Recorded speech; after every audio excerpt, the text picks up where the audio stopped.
The Infinix GT20 Pro looks like a gaming smartphone. It has a dedicated gaming display chipset, but how well does it play games? Now, I'm not talking about games like Candy Crush. Can it play Call of Duty Warzone and Genshin Impact with no lag and a good frame rate? Well, let's find out. This smartphone is powered by the MediaTek Dimensity 8200 Ultimate chipset, a 4nm processor, and the Mali G610 MC6 GPU.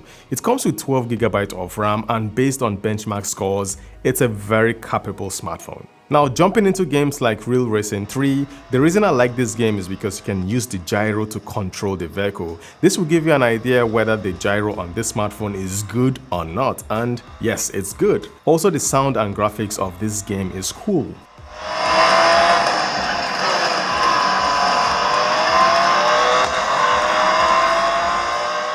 Now, the game ran well with no lag and no hiccups. The temperature of the smartphone before playing this game was 32 degrees and the battery level was at 100%. Now, after playing this game for 30 minutes, the temperature rose to 34 degrees and the battery level dropped to 96%. The brightness was at 60%, not bad. Now, moving on to Mobile Legends Bang Bang, the Infinix GT20 Pro effortlessly played the game at ultra frame rate and ultra graphics. The gameplay was smooth with no lag or stuttering. Now, when I launched this game, the phone's temperature was at 31 degrees, but after 30 minutes, it rose to 40 degrees. The phone did feel warm, but it didn't feel uncomfortable. As for the battery level, it dropped from 96% to 90%.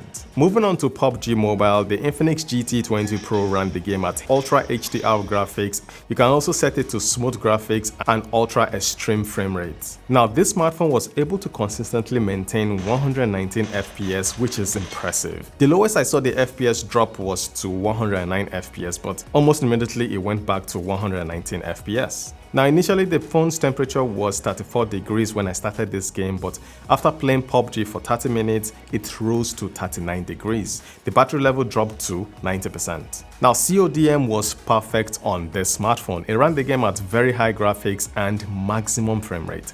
The gameplay was smooth with no lag and no overheating. The smartphone temperature when I started playing this game was at 36 degrees, and after 30 minutes of gameplay, it rose to 37 degrees, while the battery level dropped to 72%. Now, Genshin Impact, one of the most graphic intensive games you can play on mobile, did not stress this smartphone. I couldn't believe it.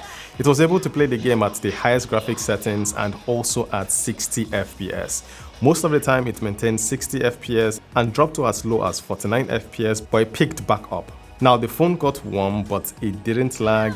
Now, before I launched Genshin Impact, the temperature of this smartphone was at 33 degrees, and after 30 minutes of gameplay, it rose to 44 degrees. The battery level dropped to 55%. Now, moving on to Call of Duty Warzone, it played the game at mid graphics. The gameplay was alright. The phone temperature before playing this game was at 40 degrees, and after 30 minutes of gameplay, it rose to only 41 degrees.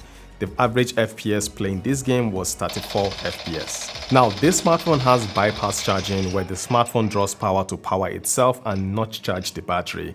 This will keep the phone cool while you're connected and playing games. Another feature this smartphone has is a dedicated gaming display chipset that boosts the game's frame rate to up to 120 FPS. So if, for example, you're playing a game that is running at 30 FPS, this chipset can boost it to up to 120 FPS, resulting in a smoother gameplay. Now, this option is not available to all games. It's available on PUBG, and you don't need to turn on this feature for PUBG because this smartphone on its own can play PUBG at higher FPS. Now, for a game like PUBG that is already running at close to 120 FPS, what I noticed is when you enable the dedicated gaming chipset to boost the frame rate even more, it ends up decreasing the frame rate. So don't turn on this feature for games that are running above 60 FPS.